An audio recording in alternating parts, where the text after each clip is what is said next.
Isa na namang mapagpalang gabi po para sa ating lahat. Ang aking babasahin ngayon ay makikita sa mga awit. Kabanata 57, talata 1 hanggang 3. Ito po ang nakasulat. Panalangin upang tulungan ng Diyos. Mahabag ka o aking Diyos, ikaw sana ay mahabag. Sa iyo ako lumalapit upang ako ay maligtas. Pagkat aking nasumpungan sa lilim ng iyong pakpak, ligtas ako sa panganib hanggang ito ay lumipas. Yung aking tinatawag, ang Diyos na kataas-taasan, ang Diyos na nagbibigay ng lahat kung kailangan.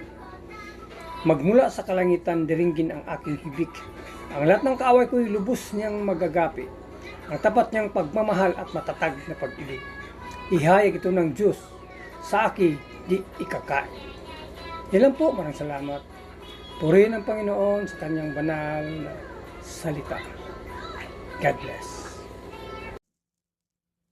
Isang mapayapang gabi po sa ating lahat. Ngayong gabi po, ang aking babahagi mula sa Aklat ng Mga Awit, Kabanata 57, talata 4 hanggang 5. Kasama kay mga leon, kapiling ko sa paghimlay, mabangis sa mga hayop na sisila sa sinuman. Para sibat at paraso, yaong ngipin nilang taglay.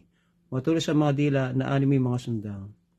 Purihin ka nawa, O Diyos sa rurok ng kalangitan, dito naman sa digdig ay iyong karangalan. Ito po ang salita mula sa banal na kasulatan. Purihin po lagi at manahig sa amang lumikha. Amen. Ang pagpalang gabi po sa ating lahat. Ang akin pang babasahin ngayon mula sa libro ng mga awit, chapter 61, verses 4 and 5.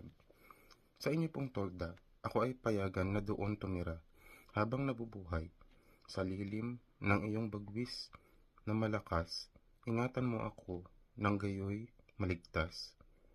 Lahat kong pangako, O Diyos, iyong alam, at abang mong lingkod, tunay na binigyan ng mga pamana na iyong inilaan sa nagpaparangal sa iyong pangalan. Amen. God bless po. Gandang gabi po sa ating lahat. Ang aking basahin ngayon ay makikita sa mga awit, Kapitulo 57, versikulo 1 hanggang 9. Ito po ay kay Sister Michelle verse. Ito po ang nakasulat. Gumising ka, kaluluwa, gumising ka't purihin siya. Gumising ka, tugtugin mo yaong lumang lira alpa. Tumutugtog ka at hintayin ang liwayway ng umaga. Sa gitna ng mga bansa, kita'y pasalamatan. Yahweh, ika'y pupurihin sa gitna ng iyong bayan. Yan na po, maraming salamat. God bless.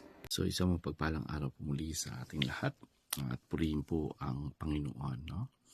At tayo nga po ay nasa Psalms chapter 57 at ang ating bubasahin ay 10 to 11. Sabi po dito, dahil ang pag-ibig niyo at katapatan ay hindi mapantayan at lampas pa sa kalangitan.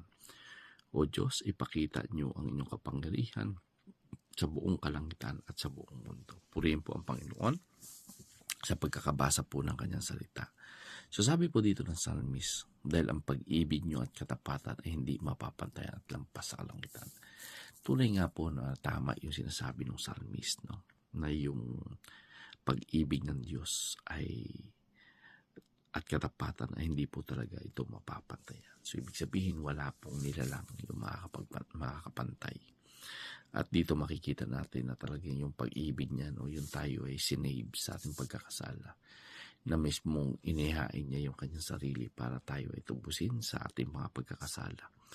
Ito po ay isang katibayan kung gaano katindi yung pag-ibig ng Panginoon at katapatan niya sa kanyang salita.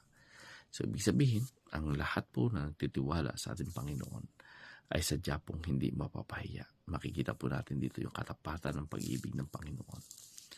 Ay talagang grabe, no? Talagang sabi nga po sa Romans chapter 5 verse 8, no? But God's proved His own love for us.